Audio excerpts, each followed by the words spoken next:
जहां जहां बीजेपी है, ऐसा लगता है कि बीजेपी और उग्रवाद का कहीं ना कहीं चोली दामन का साथ बन गया है। याद करिए, हर बार जब देश पर हमला होता है तो बीजेपी की ही सरकार क्यों होती है, ये आम जनमानस सवाल पूछ रहा है।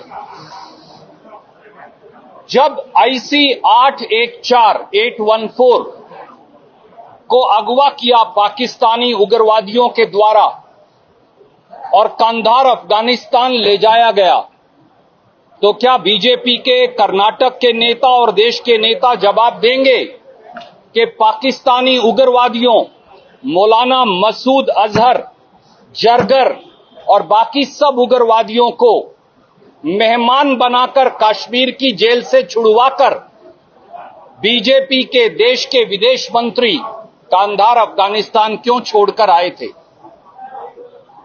जब बीजेपी की सरकार थी तो वो इतनी कमजोर सरकारें होती हैं कि देश की संसद तक पर हमला हो गया था। याद करिए,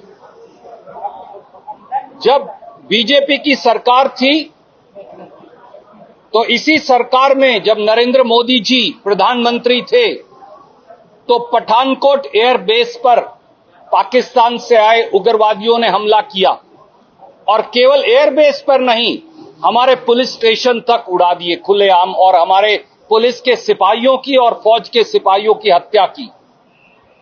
उरी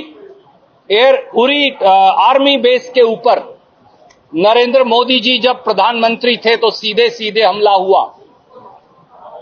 पुलवामा में एक्सप्लोजिव लेडन, कई टन एक्सप्लोजिव की कार आई और उसने हमारे आर्मी के कॉन्वॉय को उड़ा दिया। उस समय प्रधानमंत्री जी फिल्म की शूटिंग कर रहे थे। नगरोटा आर्मी बेस पर, जो जम्मू कश्मीर के बिल्कुल सेंटर में है, एंट्री पॉइंट पर है, उग्रवादी आए और उन्होंने हमारे आर्मी बेस पर हमला किया। अमरनाथ यात्रा और रियासी के अंदर इसी प्रकार से हमला हुआ और हमारे निहत्थे अमरनाथ यात्रियों की बीजेपी की सरकार, मोदी सरकार में हत्या की गई। और अब फिर पुलवामा और रियासी और अमरनाथ के बाद पहलगांव में हमला हुआ, जहां कर्नाटक के 3 हमारे निहत्थे साथियों सहित इस देश के 26 लोग जो हैं वो उग्रवादियों द्वारा मार दिए गए। ये क्या कारण है मोदी जी कि जहां जब बीजेपी की सरकारें होती हैं तो उग्रवादी हमला करते हैं और सरकार सोई पड़ी रहती है।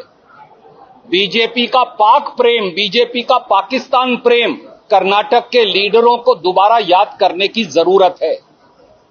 इस देश के 75 साल के इतिहास में अकेले माननीय नरेंद्र मोदी ऐसे प्रधानमंत्री हैं जो बगैर बुलाए दावत खाने पाकिस्तान गए थे, बगैर बुलाए मेहमान के तौर पर केक काटकर आए थे, दावत उड़ाकर आए थे और उसके बदले में हमें माफ कीजिए, हमें पठानकोट का उग्रवादी हमला रिटर्न गिफ्ट के तौर पर पाकिस्तान ने दिया था। 75 साल में बीजेपी अकेली ऐसी पार्टी है जिन्होंने पाकिस्तान की कुख्यात बदनाम ISI को हिंदुस्तान बुलाया था। अमित शाह जी तब भी गृह मंत्री थे, मोदी जी तब भी प्रधानमंत्री थे, पठानकोट एयरबेस की जांच के लिए।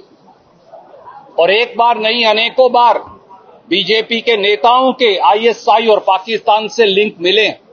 मैं आज पूछता हूं विजेंद्र जी से भी और बीजेपी के नेताओं से, नड्डा साहब से भी, ये ध्रुव सक्सेना मध्य प्रदेश में क्या बीजेपी की IT सेल का नेता नहीं था? और बलराम सिंह जो बजरंग दल का नेता था, दोनों ISI के लिए जासूसी करते पकड़े गए थे। क्या ये सही है या गलत है? बताइए, क्या ये सही है या गलत है कि प्रदीप कुरुलकर जो DRDO का साइंटिस्ट था और जासूसी करते ISI के लिए पकड़ा गया था, उसके RSS के साथ संबंध पाए गए थे? क्या यह सही नहीं कि जब बीजेपी की जम्मू कश्मीर में सरकार थी तो उन्होंने आसिफा अंद्राबी को बेटी बचाओ का चेहरा बनाया था और उसी आसिफा अंद्राबी ने पाकिस्तान जाकर मौलाना मसूद अजहर के साथ बैठकर हिंदुस्तान के खिलाफ जहर उगला था। ये बीजेपी के नेताओं से पाकिस्तान से लिंक कैसे पाए जाते हैं?